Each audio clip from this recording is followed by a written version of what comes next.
నమస్తే, welcome to face. నేను మీ బ్రహ్మనాయుడు. ప్రస్తుతం మనం మంగళగిరిలోని జనసేన పార్టీ కార్యాలయంలో ఉన్నాం. జనసేన అధినేత పవన్ కళ్యాణ్ గారితో ఉన్నాం. పవన్ కళ్యాణ్ గారితో మాట్లాడే ప్రయత్నం చేద్దాం. సార్ నమస్తే సార్. ఓకే సార్, ముందుగా అడిగిన వెంటనే మా ఫేస్ కార్యక్రమానికి ఒప్పుకున్నందుకు నా తరపు నుంచి, మా ప్రైమ్ న్యూస్ యాజమాన్యం తరపు నుంచి మా హృదయపూర్వకమైన ధన్యవాదాలు సార్. Thank you. అనుకున్నట్టుగానే కూటమిని అధికారం దిశగా తీసుకువెళ్ళడంలో జనసేన అధినేత సక్సెస్ అవ్వబోతా ఉన్నారు. ఏమంటారు? నేషనల్ ప్రోగ్రెషన్ అని నాకు రిజల్ట్స్ ఓరియంటెడ్గా చేయను. నేను బాధ్యత కూర్చొని చేస్తాను. What ever results it gives fine with that. Sir, మొత్తానికి గౌరవప్రదమైన పొత్తులకి మాత్రమే ఒప్పుకుంటానన్న జనసేన అధినేత 21 సీట్లకే ఎందుకు ఒప్పుకోవాల్సి వచ్చింది? గౌరవప్రదమైన పొత్తులను కూర్చోబెట్టి భారతీయ జనతా పార్టీ కూడా ఫెసిలిటేట్ చేయడం ఖచ్చితంగా తగ్గాల్సి వస్తుంది. వేరే దారి లేదు. అండ్ కేంద్ర సహకారం లేకుండా రాష్ట్ర ప్రభుత్వాలు నడపలేదు. మనకున్న విభజిత ఆంధ్రప్రదేశ్లో ఖచ్చితంగా భారతీయ జనతా పార్టీ మనకి భాగస్వామ్యం అవ్వాలి.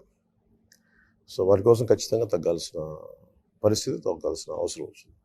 చాలా నియోజకవర్గాల్లో జనసేన ఇన్ఛార్జిని వైఎస్ఆర్సీపీ లాగేసింది. అయితే జనసేన అధినేత వారిని ఇన్ఛార్జిని పిలిచి ఎందుకు బుజ్జగించలేకపోయారు అనేటువంటిది పాలిటిక్స్ ప్రజల్లో ఉందో నాయకుల్లో ఉందో? జనసేన నాయకుల్లో ఉంది. ఇలాంటి ప్రజలకు చాలా ఇర్రెలవెంట్ ఉంది. నేను కూడా వారికి పనిచేయని నాయకులు ఎవరైనా సరే ప్రజలకు ఇర్రెలవెంట్ అయిపోతుంది. 98% నాయకులు పార్టీ నిర్దేశించిన ఆదేశాలకు అనుగుణంగా అందరూ ఉన్నప్పుడు 2% ఖచ్చితంగా, ఇంకా యాక్చువల్గా చాలా తక్కువ. నాకు ఒకలాంటి వ్యతిరేకత యాక్చువల్ తక్కువ. నాకు మీరు చూడాల్సింది ఏంటంటే ఇక్కడ ప్రజలందరికీ కూడా, ముఖ్యంగా నాయకులందరికీ కూడా, ఈ పార్టీ చాలా బలమైన కట్టుదిట్టమైన భావజాలంతో పెట్టిన party. Whoever is committed. If you don't believe in Janasena 7 principles, don't be a part of Janasena. Janasena 7 సిద్ధాంతాల మీద మీకు నమ్మకం లేనప్పుడు జనసేన ఉండాల్సిన అవసరం లేదు. చాలా సంతోషంగా ఫీల్ ఫ్రీ. ఎవరు మనకు గన్ పాయింట్తో, నన్ను కూడా గన్ పాయింట్ ఎవరు పాజిటివ్ చేయరు. నా ఇష్టం, నా బాధ్యత. అలాగే ఎవరిష్టం ఎవరి బాధ్యత. జనసేన నా పొలిటికల్ పార్టీ. జనసేన మాకు భరోసా ఇస్తుంది, నమ్మకం ఉంటుంది. సిద్ధాంతాలు నమ్మాలి first. I'm not regular political party. నన్ను ఎవరు బుజ్జగిస్తారు? నాకేముంది బుజ్జగించడానికి? నా దగ్గర అధికారం లేదు. దశాబ్దంగా తిట్లు తింటా ఉన్నాం, బూతులు తింటా ఉన్నాం. ఇంట్లో ఉండే మా విమెన్ని కూడా తిట్టే పరిస్థితుల్లో మిగతా వాళ్ళు ఎక్కడ పడ్డారు? నేను డబ్బులు పెట్టి నేను మోస్తాం అనేది బయటికి ఎంతమంది వచ్చినా అది బేసిక్గా నన్ను నమ్మిన జన సైనికులు, వీరు మహిళలు, వాళ్ళే బలం. సో నాయకుల బలం ఖచ్చితంగా ఉంటే అలాంటి నాయకులందరూ ఉండిపోయారు. నాతోటి నిజంగా అర్థం చేసుకున్న నాయకులందరూ ఉండిపోయారు. తెలంగాణలో 8 స్థానాల్లో పోటీ దింపారు. అందులో 7 స్థానాలు అత్యంత బలహీనులకి, ఆర్థికంగా చాలా చాలా బలహీన వ్యక్తులకి ఎందుకు సీట్ ఇవ్వాల్సి వచ్చింది? నా కోసం పనిచేశారు పార్టీ. మీరు అసలు అక్కడ కూర్చోబెట్టి, ఎందుకంటే నేను బాగా బలంగా తెలంగాణలో తిరిగాను. ఇప్పుడు మన నాయకులు ఎలా పెరుగుతారండి? ఎవరైనా సరే పార్టీలో నుంచి ఎవరు పెరుగుతారు? అవకాశం ఇవ్వకుండా ఎవరు పెరుగుతారు? డబ్బులు ఉన్నాయా లేదా? కనీసం తిరగలిగే శక్తి ఉందా? ప్రజలతోటి మమేకం అవ్వగలిగే శక్తి ఉందా? ప్రజలతోటి కూర్చొని వారి సాధక బాధలు అర్థం చేసుకునే శక్తి ఉంది. నాకు అది సరిపోతుంది. దానితో కొంత రాజకీయ పరిజ్ఞానం, అవగాహన ఉన్న వాళ్ళకి ఇచ్చాను. డబ్బు ఒక్కటే క్రైటీరియా కాదు కదా. భవిష్యత్తులో దాన్ని ముందు ఒక అడుగు వేయాలంటే మనం ఉన్న వనరులతోనే ముందుకెళ్ళాలి. నాకున్న మానవ వనరులు, నాయకులు, వాళ్ళతో కలిసి. పవన్ కళ్యాణ్ గారికి ఎందుకు జగన్మోహన్ రెడ్డి గారు అంటే విపరీతమైనటువంటి కోపం? నాకా చేసి అట్లాగే ఉండదు. జగన్ గారనే కాదు, ఎవరితో కూడా నా పెద్ద వ్యక్తిగత శత్రుత్వం ఎవరితో ఉండదు. శత్రుత్వం పెట్టుకున్నంత పెద్ద వ్యక్తులు ఎవరు లేరు ఇక్కడ. కానీ వ్యవస్థలని బలహీనం చేసేవాళ్ళు, సగటు మనిషిని ఇబ్బంది పెట్టేవాళ్ళు ఎదురు తిరుగుతుంది. అది ఎందుకంటే నా కనీసం ఒక భారతీయ పౌరుడిగా నా బాధ్యత. మేబీ ఈరోజు పాలిటిక్స్లో ఉన్నాను కాబట్టి మేము పొలిటికల్ పార్టీ హెడ్గా మాట్లాడుతాను. If not in politics out of done the same thing at personal level. So నాకు వ్యక్తిగతంగా ఎవరితో ఉండదు. వ్యవస్థల్ని బలహీనం పరిచేవాళ్ళు, దాడులు, దోపిడీలు, బూతులు ఇవన్నీ తీసుకునే వ్యక్తిత్వం నాకు లేదు. ఎదురు తిరుగుతాం. నా కంటి ముందు అన్యాయం జరిగితే ఖచ్చితంగా తిరగదు. అంటే వ్యక్తిగతంగా జగన్మోహన్ రెడ్డి గారు అసలు ఏముంటుంది? ఆయన డబ్బులు సంపాదించుకుని నువ్వు డబ్బులు సంపాదించుకుని మీరు సంతోషంగా ఉండండి. అంతేగాని మేము మీ కింద ఎవరు గులాంగిరి మేము చేయం. మేము వచ్చే తమ్ములు మేము తాగే బతుకులు కావాలి. వేరే వాళ్ళు ఉంటే వాళ్ళు చేసుకోండి. 1989 నుంచి 2014 వరకు కూడా ఆంధ్రప్రదేశ్ రాజకీయాల్లో కమ్మ వర్సెస్ కాపు. కానీ 2014 నుంచి ప్రస్తుత రాజకీయాల్లో జనసేన ఆవిర్భావం తర్వాత కాపు వర్సెస్ రెడ్డి రాజకీయాలుగా మారిన పరిస్థితులు లేవా? అలా ఉందా? నాకు అలా అయితే లేదు. మళ్ళీ అయితే మరి వేమిరెడ్డి గారు వచ్చారు. చాలామంది నాయకులు ఉన్నారు అన్ని పార్టీల్లో. నా పార్టీలో ఉన్న పార్టీ ఉపాధ్యక్షులే మహేందర్ రెడ్డి. అది దీన్ని కులపరంగా చూడకూడదు, దీన్ని గ్రూప్ పరంగా చూడాలి. మేబీ ఒక గ్రూపులో ఎక్కువ మంది ఆ సర్నేమ్తో ఉండుండొచ్చు తప్ప అట్లా అయినది. అలా అయితే మరి నన్ను తిట్టే నాయకులందరూ రెడ్డి సామాజిక వర్గం కాదు. ఇంకా రెడ్డి సామాజిక వర్గం తక్కువ తిడతారు. కాపు సామాజిక వర్గం ఉన్న నాయకులు ఎక్కువ తిడతారు నన్ను, వైసీపీలో ఉన్న కాపు సామాజిక వర్గం నాయకులు. దాన్ని అలా చూడడానికి లేదు. కనిపించడానికి ఎలాగైనా కనిపించవచ్చేమో కానీ ఒక నాయకుడిగా, ఒక పొలిటికల్ లీడర్గా నేను దాన్ని అనలైజ్ చేసే విధానం చాలా చాలా పారదర్శకంగా చూడాలి, చాలా ఆబ్జెక్టివ్గా చూడాలి. సో నేను ఇది రెడ్డి వర్సెస్ కాపుగా నేను చూడట్లేదు. సార్, ముద్రగడ పద్మనాభం గారికి మీరంటే ఎందుకు అంత కోపం? అది ఆయన నాకు నిజంగా తెలియదు అండి. ప్రాబ్లం చెప్పాలంటే ఆయన్ని అంటే నేను కుల వ్యవస్థను అర్థం చేసుకునే భాగంలో నేను చాలా కాలం క్రితం ఆయన పేరు విన్నాను. నేను చూస్తుంది అంటే నేను ఒక కుల నాయకుడిని కాదు, ఒక కులాన్ని ప్రాతినిధ్యం వహించే నాయకుడిని కాదు. నేను బేసిక్గా నా ప్రాథమికంగా నేను ఆలోచించేది మానవ హక్కుల ఉల్లంఘన అండ్ పెట్రియాటిజం, జాతీయ భావాలు ఉంటాయి.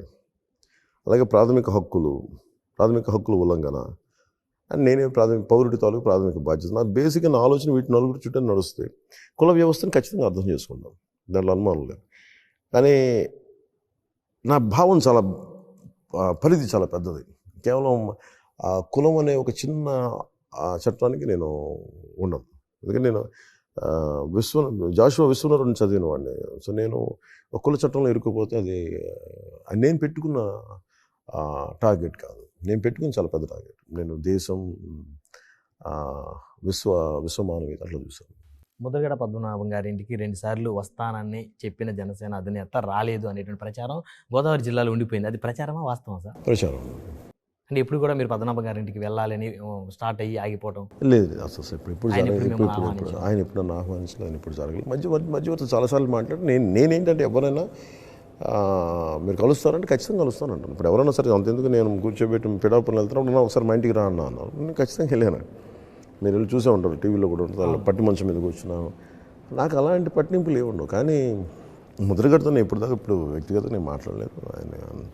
ఆయన న్యూస్లో చూడటం తప్ప నాకు వ్యక్తిగతంగా ఇంకా మొన్న కూడా చెప్పాను కదా సభలో, వారి కుటుంబ సభ్యులు ఎంతమంది ఉన్నారో నాకు తెలియదు. అమ్మాయి ఉన్న సంగతి నాకు తెలియదు. వారి అమ్మాయి టీవీలో మాట్లాడే వరకు ఆయనకి అమ్మాయి ఉందా అనుకున్నాను. అప్పుడు నాకు తెలియదు. సో ఆవిడ మీకు బహిరంగంగా మద్దతు ప్రకటించింది, ముద్రగడ గారి అమ్మాయి. యాక్చువల్గా నాకు యాక్చువల్ అవునా అనుకున్నాను అంతే. అందుకని ఆ రోజు సభకు వస్తే మేము కనీసం గౌరవించి మీరు చూస్తుంటారు అందరూ ఏం చేశాను. కూటమి అధికారంలోకి వస్తే జనసేన పార్టీ ఎన్ని మంత్రి పదవులు తీసుకుంటుంది? అవన్నీ చాలా చాలా it's too early to talk about it. చాలా మరి నేనేం ఆలోచిస్తాను, ప్రైమరీ ముందు ఫస్ట్ గెలవడం, కూటమి గెలవడం, గెలిచిన తర్వాత మాట్లాడాను. సార్, గతంలో జనసేన అధినేతని టార్గెట్ చేసింది తెలుగుదేశం. అయితే ఇప్పుడు అవన్నీ కూడా మర్చిపోయి ఏ విధంగా మళ్ళీ వారితో ట్రావెల్ అవుతున్నారు? ప్రతి పొలిటికల్ పార్టీ గొడవలు ఉంటాయి, దాని సందేహం లేదు. ఇప్పుడు నా పార్టీలో నడిచిన వాళ్ళు ఇప్పుడు మీరేమంటారు, నా పార్టీ నేను పెంచిన వాళ్ళు నన్ను తిడుతుంటారు. పొలిటికల్ ప్రాసెస్లో అది ఒక భాగంగా తీసుకోవాలి దాన్ని. డెమోక్రసీ అంటే ఏంటండి, కత్తులు కటార్లు వాడని యుద్ధం. దాంట్లో వెనక నుంచి పొడిచే వాళ్ళు ఉంటారు, అనుకూల శత్రువులు ఉంటారు, శత్రువులతో పాటు పక్కన తిరిగాడు అనుకూల శత్రువులు ఉంటారు. వీళ్ళందరూ అర్థం చేసుకుంటూ ముందుకెళ్ళడమే. అలాగే పార్టీలకి పాలసీ విభేదాలు ఉంటాయి. కొన్నిసార్లు మాట పెరుగుద్ది, మాట అనుకుంటాం. కానీ అల్టిమేట్ ఆబ్జెక్టివ్ ఏ పొలిటికల్ పార్టీకైనా ఏంటి, ప్రజా సంక్షేమం. నువ్వు ఏ ప్రజల కోసం రాజ్యాంగాన్ని ఉల్లంఘన జరగకుండా ఉండటం, వ్యవస్థలను బలోపేతం చేయటం, ప్రజలకి కావాల్సిన సంక్షేమం, అభివృద్ధి రెండు పెట్టడం. ఒకసారి ఈ పరిస్థితుల్లో ఖచ్చితంగా గొడవ ఉండదు, అనుమానం లేదు. ఇప్పుడు నేను తెలుగుదేశం నాయకులు నన్ను తిట్టలేదు అలా అసలు నేనేం చెప్పట్లేదు, ఖచ్చితంగా తిట్టాం. నేను వాళ్ళు అన్నాం. కారణం చింతమనేని ప్రభాకర్ గారు. నేను చెప్పాను కదా, వాదోపదాలు ఉంటాయి 100%. వాళ్ళు రాకూడదు అంటారు, మేము ఎందుకు రాకూడదు అంటాం, జరుగుతాయి. మళ్ళీ మాట అనుకుంటాం, మళ్ళీ కలుస్తాం, మాట్లాడతాం. అవన్నీ ఇదంతా పార్ట్ అండ్ పార్ట్స్లో ఆఫ్ నేచర్ ఆఫ్ పాలిటిక్స్. రాజకీయాలు శాశ్వత శత్రువులు, శాస్త్రమిత్రులు ఉండరు అనే దానికి ఇది ఒక ఉదాహరణ ఉంటుంది సార్. అట్లాగా అది ఒక పడికట్టు అయిపోయింది. కానీ పదం నేను అంత తీసుకొని, కానీ కొంతమందిని శాశ్వత శత్రువుతో నేను పెట్టుకుంటాను. వ్యవస్థల్ని బలహీనపరిచే వాళ్ళు ఎవరితోనైనా సరే, ప్రాథమిక మానవ హక్కులు ఉల్లంఘన జరిగే ఎవరితో నేను గొడవ పెట్టుకున్నాను. నేను జగన్మోహన్ రెడ్డి గారు అనుకోవచ్చా? అట్లా నేను చెప్పలేను. కానీ ఇప్పుడు మీరు నన్ను కూర్చోబెట్టి వైసీపీతో పొత్తు పెట్టుకుంటారని అడిగి నేను పెట్టుకోను. ఎందుకంటే నా బేసిక్గా వారి విధానం నాకు నచ్చం. దేనికి పెట్టుకుంటే మీరు వ్యవస్థలను బలోపేతం చేయరు, మీరు దోపిడీలు చేస్తారు. మాకు అది నష్టమే. నువ్వు కనీసం మీరు బాధ్యత కదా ప్రజాస్వామ్యాన్ని పరిరక్షించడం. అసలు మేము వ్యవస్థలను బలోపేతం చేయమంటే దీనికి మన what is the purpose of politics then? ఇది రాచరికం అనుకుంటున్నారా? ఆధిపత్య ధోరణి అనుకుంటున్నారా? దొరల పాలన అనుకుంటున్నారా? కుదరదు అట్లా. You have to be committed. You have to committed for democracy. Kalyan గారు, జగన్మోహన్ రెడ్డి అనేటువంటి ఒక వ్యక్తిని ఎదిరించే ధైర్యం ఏ రాజకీయ నాయకుడు చెయ్యని పక్షంలో ఒక జనసేన అధినేత జగన్మోహన్ రెడ్డి మీద మాటల దాడికి దిగిన పరిస్థితి ఉంది. ఆయన ఎవరు కూడా ఎదిరించలేని క్రమంలో జగన్ నిన్ను ఓడించి ఇంట్లో కూర్చోబెడతాంటూ సవాల్ విసిరాడు. అంటే అంత ధైర్యం ఎక్కడిది? నువ్వు మన ప్రజాస్వామ్యాన్ని నమ్మితే దాని ధైర్యం వస్తుంది. చాలా చిత్తశుద్ధిగా, చాలా త్రికరణ శుద్ధిగా చేయాలి. మరి ప్రజాస్వామ్యాన్ని నమ్మడం అంటే అది not a lip service. When you do it, when you have to firmly believe in it. చాలా మీరు కూర్చోబెట్టి ఈ మాట మాట్లాడిన మాట కాదు, నమ్మితే చాలా పరిపూర్ణంగా నమ్మి చేయాలి. బతకాలి ఆ జీవితాన్ని. సార్ మీకు భయం లేదా? నాకు నమ్మితే భయం ఉండదు. నాకు నిర్ధారణగా వచ్చేంత వరకు జాగ్రత్తతో ఉంటుంది. నాకు భయం ఉండదు. సార్, అనేక సందర్భాలు మీరే చెప్పారు వైఎస్ఆర్ కాంగ్రెస్ పార్టీ రౌడీయిజం, గూండాయిజం పెద్ద ఎత్తున ప్రోత్సహిస్తున్నారు. అలాంటి వైకాపా అధినేతనే ఆయనకి ఈరోజు మీరు కొరకరాయని కొయ్యగా మారారు. ఆయన అధికారాన్ని తీసేసి ఉండే క్రమంలో మీరు బలమైన శక్తిగా ఎదుగుతూ ఉన్నారు. సో ఆయన తరపు నుంచి కానీ వాళ్ళ మనుషుల తరపు నుంచి కానీ ఏదైనా హాని మీకు తలపెడతారేమో అనేటువంటి భయం మీకు ఎప్పుడు కలగలేదా? ఎందుకు ఉంటాయి, ఆలోచనలు రాకుండా ఎందుకుంటే ఉంటాయి ఖచ్చితంగా. బట్ ఐ థింక్ మీరు మరి అలా అనుకుంటే బ్రిటిష్ వాళ్ళు ఇక్కడి నుంచి పంపించేయగలమా? అలా అనుకుంటే ఎమర్జెన్సీ టైంలో ప్రభుత్వాన్ని మార్చగలమా? ప్రాసెస్ ఆఫ్ డెమోక్రసీ అంటే ఏమనుకుంటున్నారు అందరూ? డెమోక్రసీ అంటే కూర్చోబెట్టి సింపుల్గా ఆనందంగా గొడవలు పెట్టుకోవడం, నిలబడటం, గొడవలు పెట్టుకోవడం, ప్రాణాలు తెగించి పోరాటం. ఎవరు కూడా మీరు కూర్చోబెట్టి అందరికి మీద దాడులు ఉంటాయి, అందరి మీద భౌతిక దాడులు ఉంటాయి, లేదంటే ప్రాణాంతకమైన పరిస్థితులు ఉంటాయి. ప్రాసెస్. ఇప్పుడు నేను నరేంద్ర మోదీ గారికి వెళ్తే నా పక్కన అదే అనిపించింది. Is most vulnerable person. అంతమంది జనాభాలో ఎవడు ఏం చేయగలరు అన్నిటికీ తెగించే కదా ఆయన వచ్చింది రోడ్ల మీదకి. ఒక దేశ ప్రధానమంత్రి, ఆయన హయ్యెస్ట్ వరల్డ్లో మోస్ట్ ఎవరిదాన్ని టార్గెటెడ్ పర్సనాలిటీ. నేను వెళ్తానే అదే ఆలోచిస్తాను, మనం కూర్చోబెట్టి ర్యాలీ చేస్తాం కదా. నేను చుట్టుపక్కల చూస్తూనే ఉన్నాను, దండం పెడతానే కానీ నేను చూస్తూనే ఉన్నాను. అంటే నా జాగ్రత్త నాకు ఉంటుంది. సో పొలిటికల్ ప్రాసెస్లో ప్రాణత్యాగంకి సిద్ధపడే నేను రాజకీయాలకు వచ్చాను. అందుకు నేను ఎదుర్కోగలను. నేను చూడని సుఖాలు కాదు, నేను చూడని డబ్బు కాదు, నాకు లేని పేరు కాదు. బట్ వీటన్నిటికీ ఇవన్నీ పేరు ఎక్కడి నుంచి వచ్చింది? భారతదేశం సమాజం వచ్చింది, భారతదేశ నిర్మాణం ఇచ్చింది. మరి దానికి మనం ఏం చేస్తాం? ఒక ట్యాక్సులు కడతాం, బాధ్యత కూడా నాకు అది సరిపోలేదు. అందరిలాగా సగటు భారతీయులు నాకు సరిపోలేదు. I want contribute more. So what is that? ఎక్కడైతే ప్రాథమిక హక్కుల ఉల్లంఘన జరుగుతుందో నేను నిలబడాలనుకున్నా. మేబీ ఎన్జిఓ అయితే చేసి ఉండొచ్చు, కొంతమంది స్నేహితుల సమూహంతో చేసి ఉండొచ్చు, సరిపోలే. Then I established a party, I withstood. And నాకు క్రిమినలైజేషన్ ఆఫ్ పాలిటిక్స్ నాకు ద్వేషం. నేను క్రిమినల్ ఆలోచన విధానంతో పాలిటిక్స్ నడిపితే నేను వాళ్ళకి శత్రువుని. వాళ్ళు నన్ను శాశ్వత శత్రువుగా నన్ను ప్రకటించుకోవచ్చు. నాకు ఓకే అది. సార్, మోదీ గారికి ఎందుకు మీరంటే అంత ఇష్టం? బికాజ్ నేను నిలబడతాను, మాట తప్పను, స్వార్థం ఉండదు, ఒక మాట చెప్తే నిలబడతాను, జాతీయ సమగ్రతను కాపాడుతాను, ఎప్పుడు ఒక మాట తప్పు మాట్లాడను, ఘర్షణలు క్రియేట్ చేసేవాళ్ళని సృష్టించేవాడిని, ఘర్షణలు నివారించే వ్యక్తిత్వం ఉన్నవాడిని. అవన్నీ వాళ్ళకి అర్థమవుతాయి. 1 సంవత్సరం అర్థం కాదు, 2 సంవత్సరం, కానీ దశాబ్ద కాలంలో చూస్తారు కదా. దేశ ప్రధాని తెలంగాణలో ఎన్నికల ప్రచారంలో మేరా సాత్ పవన్ హై అన్నారు. మీకేమనిపించింది సార్ ఫీలింగ్? ఆయన ఆ మాట అనకపోయినా నాకు ఆయన ఇంట్రెస్ట్ ఉంటుంది. ఆ మాట ఉంటే ఖచ్చితంగా ఆనందం ఉంటుంది. కృతజ్ఞతాపూర్వక నమస్కారం పెడతాను. మనస్ఫూర్తిగా భారతీయ జనతా పార్టీ పనిచేస్తుంది అనుకోవచ్చా కూటమికి? పని చేస్తారండి, పని చేయకుండా ఎందుకుంటారు? మీరు భారతీయ జనతా పార్టీ కార్యకర్తల దగ్గర ఎందుకు ఆగిపోతున్నారు? భారతీయ జనతా పార్టీ దాని మద్దతుదారులు కూడా, మోడీ గారి అభిమానులు కూడా, మోడీ గారిని వ్యక్తిగతంగా ఇష్టపడే సమూహం కూడా, న్యూట్రల్స్ కూడా, అది కూడా చూడాలి కదా. మేము 1-2 సందర్భాలు మీరు అడిగిన ప్రశ్నకి 1-2 చోట్ల చేయకపోవచ్చాము, దాన్ని ఆధారం చేసుకుని కాదు కదా. సో టీడీపీ జనసేన శ్రేణులు గ్రౌండ్లో పూర్తి స్థాయిగా ఒకరికొకరు సహకరించుకునే పరిస్థితి ఉందా, లేకపోతే ఎక్కడన్నా? అసలు నాకు వ్యక్తిగతంగా నాకు కనిపించలేదు. ఎందుకంటే ఒకటి పార్టీలో ఇమ్మటానికే కష్టంగా ఉంటుంది. అలాంటి 2 పార్టీలు వారి అనుభవం వారికి ఉంది, వారి పార్టీ నాయకులకు అనుభవం ఉంది, వారి కొత్త తరంతో పనిచేయాలి.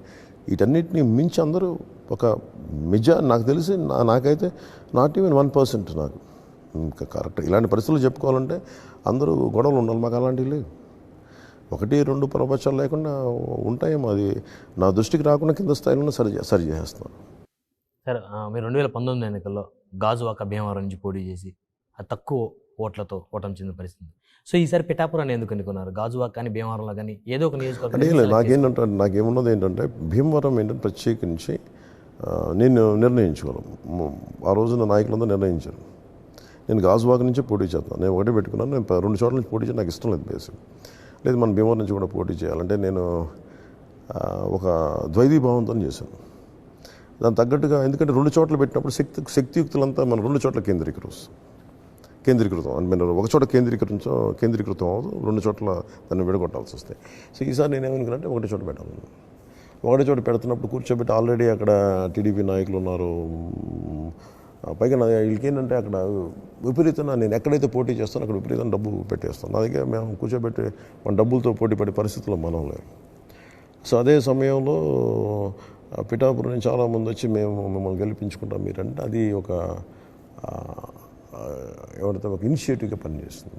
సో మొత్తానికి జనసేన శ్రేణులకి ఏం సందేశం ఇవ్వాలనుకుంటున్నారు? కూటమి అధికారంలోకి వచ్చిన తర్వాత మిగతా నియోజకవర్గాల్లో ఇన్ఛార్జీలు లేని నియోజకవర్గాల్లో ఇన్ఛార్జీలను పెట్టి పార్టీని పెద్ద ఎత్తున బలోపేతం చేసే పరిస్థితులు ఏమేరకు? పార్టీ నిర్మాణం ఎలా ఉంటుందంటే మనం అందరం తప్పేం చేస్తామంటే అనలిస్టులు కూడా ఆలోచించాల్సిందే.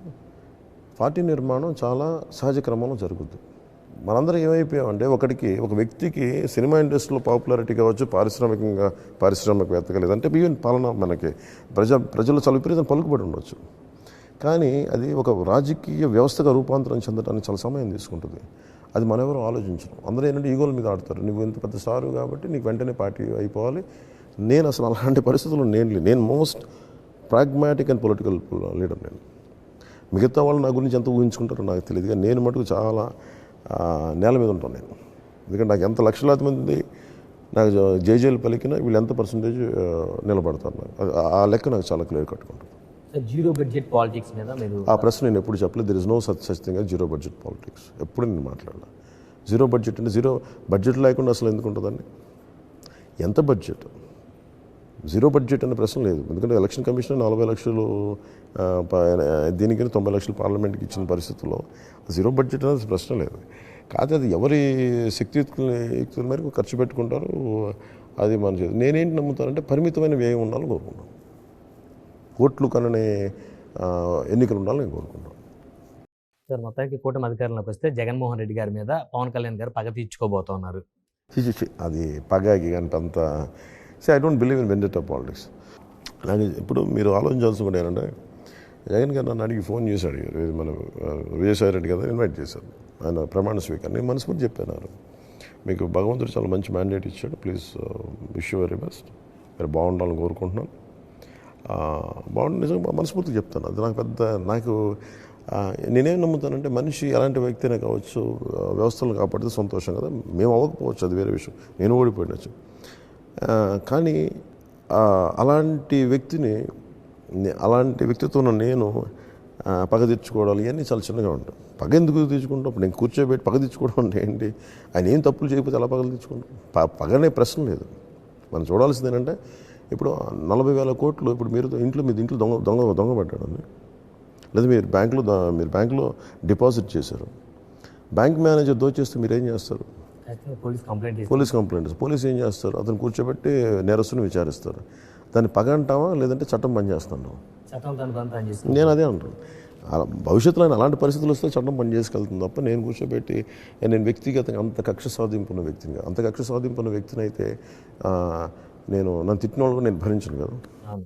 సార్ 2019 ఎన్నికలప్పుడు వైఎస్ఆర్ కాంగ్రెస్ పార్టీ మీతో పొత్తు పెట్టుకోవాలనేటువంటి ప్రయత్నాలు చేసిన మాట వాస్తవమే కదా?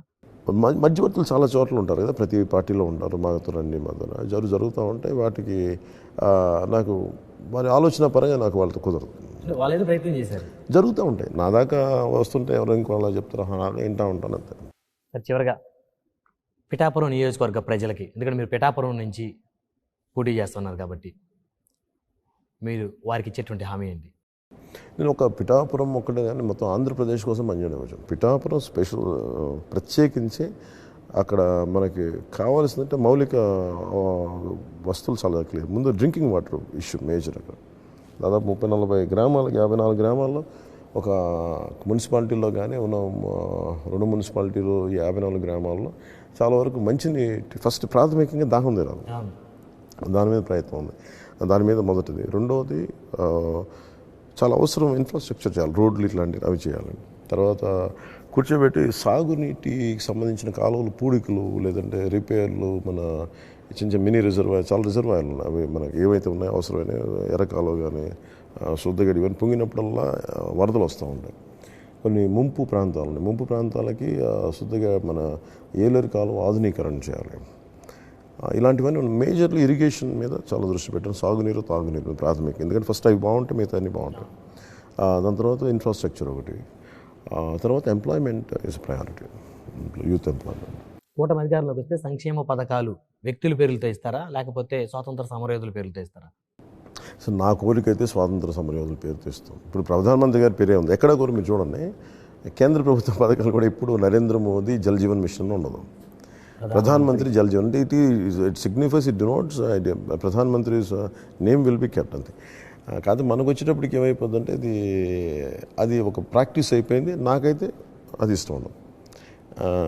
కానీ ఒకసారి కూటమిలో ఉన్నప్పుడు వారి మాట కూడా మనం ఆనర్ చేయాల్సి వస్తుంది. కేవలం కూటమి అధికారంలోకి వస్తే చంద్రబాబు గారి పేరుతో పథకాలతో పాటు పవన్ కళ్యాణ్ గారి పేరుతో పథకాలు కూడా చూడొచ్చు. నా జీవితంలో ఎప్పుడు నా పేరు మీద నేను పథకాలు పెట్టుకున్నాను, ఎప్పుడు పెట్టుకున్నాను. That I'm very committed to it. నా పేరు మీద ఎప్పుడు పథకాలు ఉండకూడదు. మనకి ఎవరైతే ఆధారభూతమో ఈ నేల ఆంధ్రప్రదేశ్ ఆవిర్భావానికి మూలకారకుడు పొట్టి శ్రీరాములు గారు, వాళ్ళని మనం గుర్తించుకోవాలి. కానీ పవన్ కళ్యాణ్ వాళ్ళు వస్తుంటారు, వెళ్ళిపోతుంటారు. మనం గుర్తుపెట్టుకోవాల్సింది పొట్టి శ్రీరాములు గారిని, ఇలాంటి మహానుభావులను పెట్టుకోవాలి.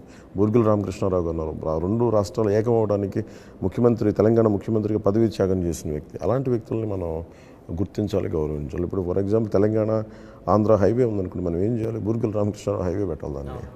అలాంటివి పెడితేనే కదా సరైన సంకేతాలు పంపినట్టు అవుతుంది. నేను మటుకు వ్యక్తిగతంగా నా పేర్లు పెట్టుకుని నాకు ఇష్టం. కూటమి మేనిఫెస్టోకి పవన్ కళ్యాణ్ గారు హామీ ఉంది, ఖచ్చితంగా అమలు చేస్తారని. ఖచ్చితంగా.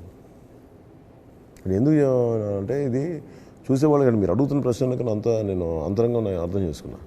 ఎలా సాధ్యం అంటారు. మీరు 40,000 కోట్లు ఇసుకలో దోచేసి 40,000 కోట్లు మధ్యలో దోచేసినప్పుడు నువ్వు ఒక చెడు చెత్త పని చేయడానికి మీకు ఎంత మీ బిజినెస్ తెలివితేటలు ఉన్నప్పుడు ఒక సంక్షేమం మంచి చేయడానికి ఎందుకు ఉండదండి? ఖచ్చితంగా ఉంటుంది. 100% పాసిబిలిటీ. ధన్యవాదాలు పవన్ కళ్యాణ్ గారు. Thank you sir, thank you very much. మరి ఇది చూశారు కదా, కూటమి అధికారంలోకి వచ్చిన వెంటనే కూటమి మేనిఫెస్టోని అమలు చేసేలా ఖచ్చితంగా చర్యలు తీసుకుంటామంటున్నారు జనసేన అధినేత పవన్ కళ్యాణ్ గారు. మరొక వారం మరొక అతిథితో మళ్ళీ కలుద్దాం. చూస్తూనే ఉండండి. Keep watching prime news.